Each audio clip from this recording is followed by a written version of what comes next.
This has to be my favorite fight. This has to be my favorite fight in this season so far. This was awesome, and it introduced a new weapon, and bro finally got his signature weapon, man. Let's talk about it.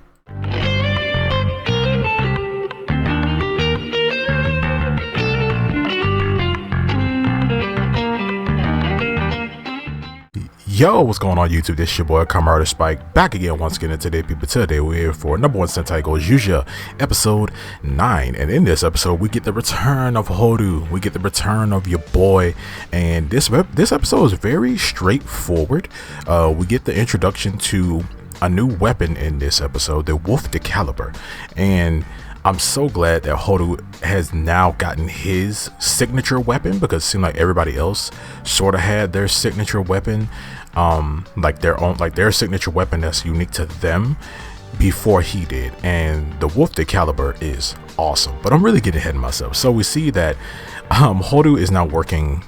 He's now left he's left the team.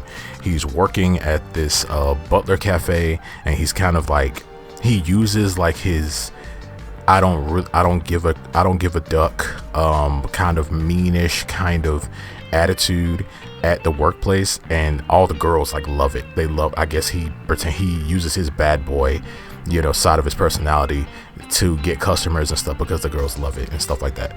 I mean, we do see that Fire Candle himself is also here at this restaurant, and we see that him and Horu kind of get into it, but Fire Candle cannot recognize that the waiter is Horu, because Horu is wearing a kind of like a face mask, so he can't see him. So they eventually end up getting into like a #1 battle, because Fire Candle feels like, he's so above humans or whatever, he just walks out of the freaking restaurant and decides that he's not going to pay for anything. But him and Horu get into it, and they basically decide, and the boss of that place, she basically decides that, hey, you are going to work off what you're going to work off what you owe and things like that.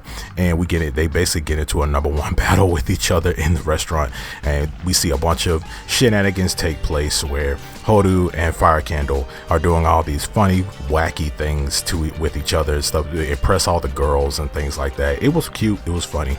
But we also see that Kun is Horu's older brother. He ends up going to the boarding house, and he ends up talking with the rest of the team after the team is basically talking about Horu, and that basically they kind of caring but not caring about the whole him leaving the team type of thing.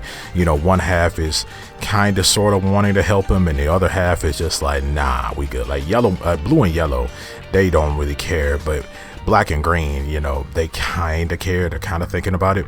But that's when Kun walks in, and Kun basically, he reveals that, he's the boss of the AI company and things like that. You see that Black is like, she's like, oh, I always wanted to meet you, here's my card and things like that.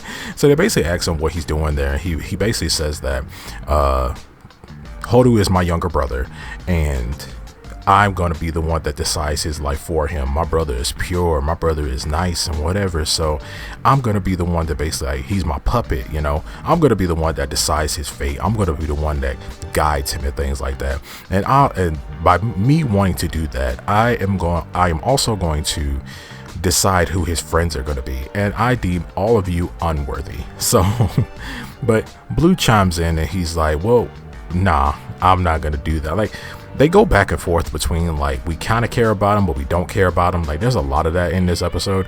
And Blue kind of chimes in and says that, nah, how about we let him decide if he doesn't want to work with us, if he doesn't want to be our friend and stuff like that. And then, Kun is like, okay, cool.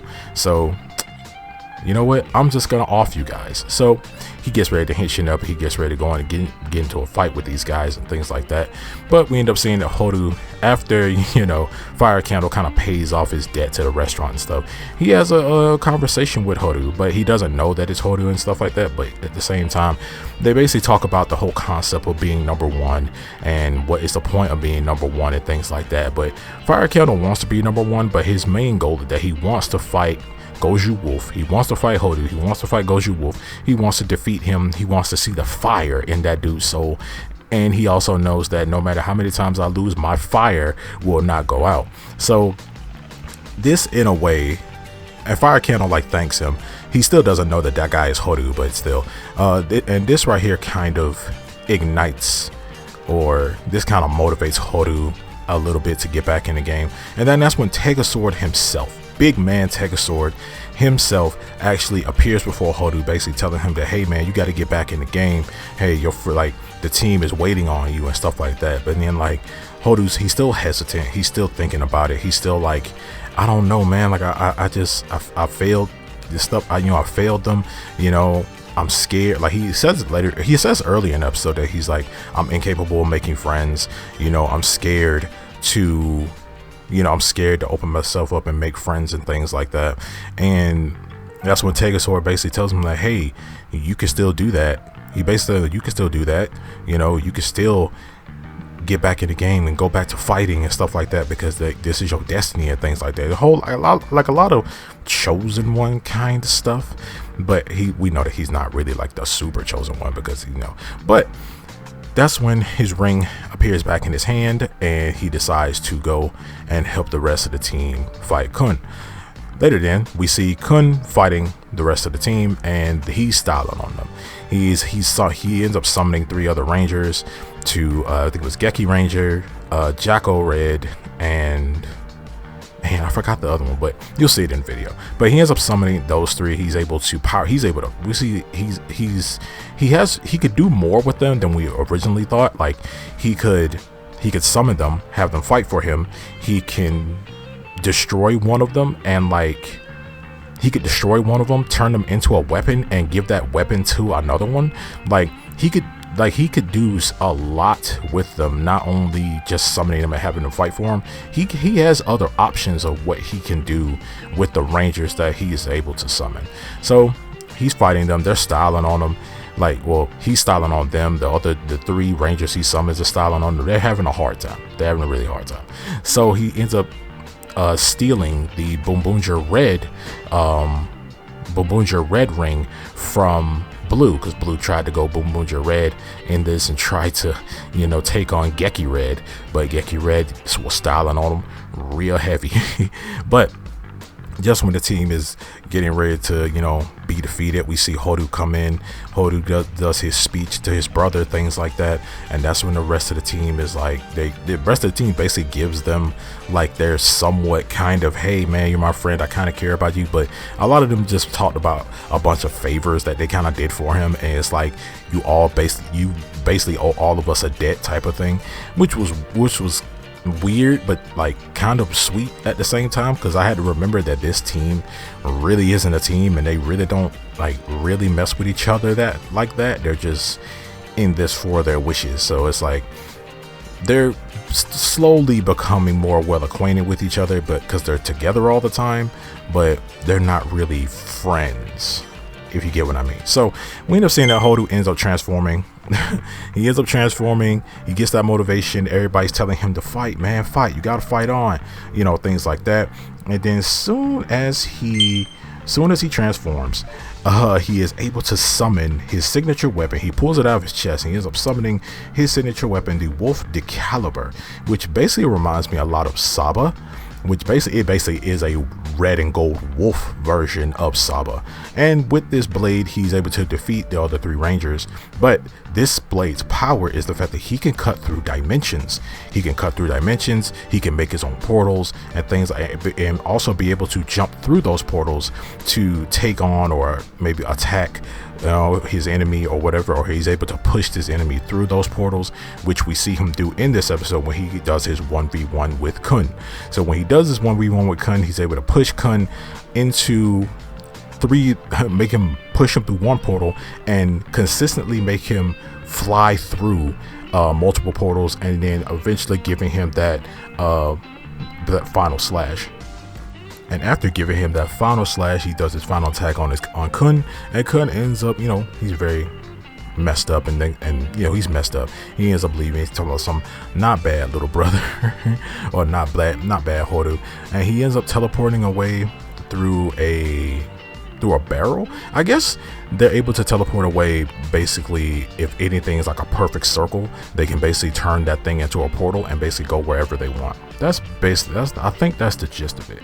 So after they end up defeating Kun, we see that nighttime falls, and that's what Fire Candle appears in his mech, destroying the city and stuff like that. So now that Hodu has this new Wolf de Caliber, he's able to give himself like he ends up getting like a new kind of mech, or basically like a mech attachment to his regular Tegasword stuff, and he gets the wolf. He gets like this big wolf hood. He gets like this big claw. It looks dope.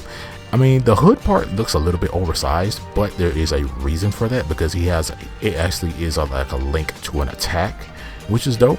So he's fighting Fire Candle. It's very tense. I feel like it should have been a little bit longer. I do, since this is their rematch and stuff like that. I feel like it should have been longer, but we see that Hodu is able to use this new mech to defeat Fire Candle, completely destroying his mech, and also giving Fire Candle like that satisfying feeling that he was looking for in the fight, which was dope. But yeah, this episode was really cool. Next episode, we're actually going to see what happened to old boy, who our Mighty Morphin Red Ranger dude. We're actually going to see what happened to him, like what did they do to him in the next episode. And the next episode also seems like it's going to be more of a green and black centric kind of episode, so I'm really looking forward to that. That's going to be a weird that's going to be like a little weird duo and stuff like that. But other than that, I love this episode. I think it was dope. I think Kun coming back right after like the last episode may have been a little bit rushed, but I'm also glad that they went on ahead and took care of all that right then and there. They got the whole hey, this is my older brother thing out of the way, like the whole team knows and stuff like that. They got all of that out of the way, so we don't have to have that huge mystery of who is this guy going around. And also that whole thing of like, I can't tell them that that's my older brother type of thing. Like, I'm glad they didn't go that route, but it was very fast though. It was fast, but I feel like it was fast enough to where it was manageable. Like I was overly okay. I was overall okay with it. So I'm glad we went on ahead and got it out the way, so we can move on to other things, because there's other plot stuff that has to go on. So, but yeah, guys, this episode of No.1 Sentai Gozyuger was pretty dope. I thoroughly enjoyed it. I really love the Wolf de Caliber, and I love what he can do with it. I can't wait to see what other creative things he's going to do with it, because so far, him with that sword, him with this blade and him fighting his brother in this episode is right now my favorite fight in this season. Right now is my favorite fight. Most likely there's going to be other fights that are going to top it, but at the same time, right now, this is my favorite fight. But yeah, you guys let me know down in the comment section below what you guys think of this episode of No.1 Sentai Gozyuger. If you made it this far, thank you so much for watching. I truly do appreciate it. And remember to like, share, subscribe, hit that notification bell, and I'm going to see you guys next time. And remember, as I always say, stay henshined.